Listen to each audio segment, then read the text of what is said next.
All right, everyone, what's going on? It's James from DadLord343. Today we're going to be talking about a newer weapon that I've got. It is actually the SIG P226 in 40 cal with the DAK trigger, the double action Kellerman trigger. So let's get into it. Um, so basically, the story behind this is that in my head, I was coming. Somebody was asking me to hold on to some firearms because they were changing or they were moving, and I thought that they had a Glock 20, no, a Glock 29, maybe it was a subcompact Glock in 10 millimeter. So basically, they asked me to hold on to their stuff, and in my head, I was like, okay, they have this subcompact Glock 10 millimeter. I'm gonna get a Glock in 10 millimeter. I'm gonna get a Glock in 10 millimeter. I was so excited, I was like, okay, I'm finally, because for me, I have a bunch of Glocks in 9 millimeter. I don't really have a whole lot of other guns. I've got, some historical pistols, some revolvers, some other stuff. But my main bread and butter is Glocks in 9 millimeter. So I was like, okay, I'm going to get a Glock in 10 millimeter. That was my thought process the whole time. And I've always wanted a kind of something like basically a caliber that's not 9 mil.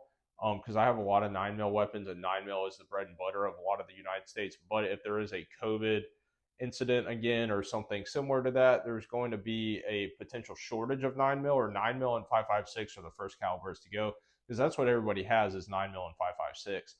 So I wanted something that I could, something like a 10 mil or something in 40 or something in 45 or something in 380 or something in one of those kind of pistol calibers that I could still take to the range and shoot, potentially use as a concealed carry, or potentially a duty weapon for like shooting competitions and things like that. So but yeah, basically I got those weapons to hold on to for them, and they did not have the Glock and 10 mil in it. So I was like, oh man, I'm not going to be able to get my caliber that's not 9 mil. So I'm going to start to look at other things, and I had been looking at this 226 on AIM Surplus forever. I'd been looking at this thing on and off for probably years. At this point, I love the look of the 226. I think it's a great looking handgun. Yeah, and I just never really wanted to pull the trigger on one in 40, but basically when my Glock 10 mil dreams were crushed, I decided to just go ahead and pull the trigger on this in 40. So I got a good deal on it from AIM Surplus. 40 cal P226 police trade in. The only issue with it is it's got the double action Kellerman trigger, which is it's a double action only trigger. So when it's cocked like this and you're pulling it back, I believe it's a 6 pound trigger pull. And then when you do a reset on it right there and you pull it back, it's a really, really heavy 9 pound trigger pull in that first reset. But then when you do, so there's the first reset right there. So that's a 9 pound really heavy trigger pull. But then there's the second reset. If you let it go to the second reset, you have a smooth, crisp, maybe like a 6.5 pound trigger pull. It's really a strange trigger system. But the reason they have this is for police agencies that were swapping over from revolver, double action only revolvers, or maybe not double action only, but 90% of the time when these police officers were shooting the revolvers, they were in double action only. So, so that's basically what SIG was going for with this 226, is to get to police officer agencies that were still in double action only. So that's where this double action Kellerman trigger comes from. My plan with this is to swap out the double action Kellerman trigger. I don't really like it that much. It's kind of a lot personally. It's just not, I don't know. I don't enjoy it that much. I'm used to single, shorter uptake triggers. So yeah, I just don't really enjoy it that much. I don't like it. I'm not used to double action revolvers, so it's just not really my thing. But that being said, I just love the look of the 226. I think that's a great looking gun. Looks so nice. I'd love to get a double action, single action trigger in here. I'd love to get a 9 mil barrel for this thing. I'd love to get a 357 SIG barrel for this thing, because I think you can get both of those. I'd love to get a light on here. I'd love to get a holster for this thing. Love to get more mags. Obviously, I think that this is a 40 cal mag. You can do 40 cal and I think 357 at SIG in here, and then you can get the 9 mil SIG 226 mags to do a 9 mil conversion for this. I'd love to do all that with this. It just has not happened yet. But yeah, I mean, it's just a police straight in 226. We got our little rail down here. We've got night sights. It sits very high. I guess you can see kind of in my hand, if we can get it there, how high it sits.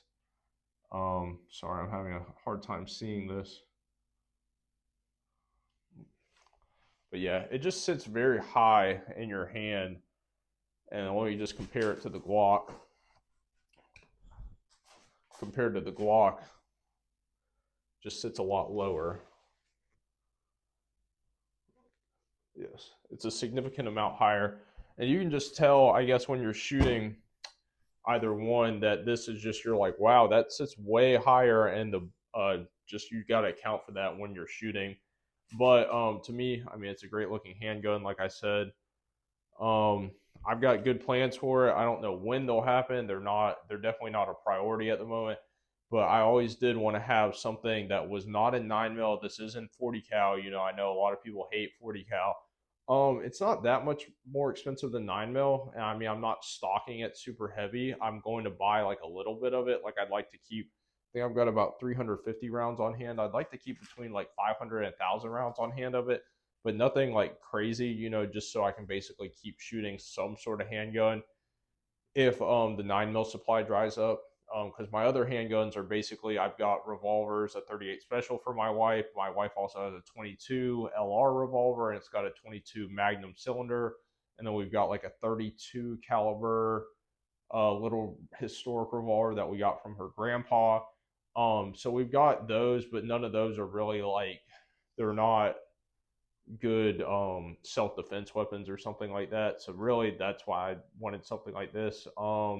The double action trigger is not optimal, but it's better than nothing. I mean, I would pick this over a revolver because you have 12 rounds with this, and I think some mags hold 13, or you can even get 15 or 16 round mags, I think, for this thing. If you swap the trigger out, I mean, I think it'd be a lot better. So when I do swap the trigger out, I will update you all. But yeah, I do enjoy it. I think it's a good little weapon. But those are my thoughts on the SIG P226 40 cal with the DAK trigger, the double action Kellerman trigger. If you guys got any questions or comments below, just let me know. And thank you so much, and God bless.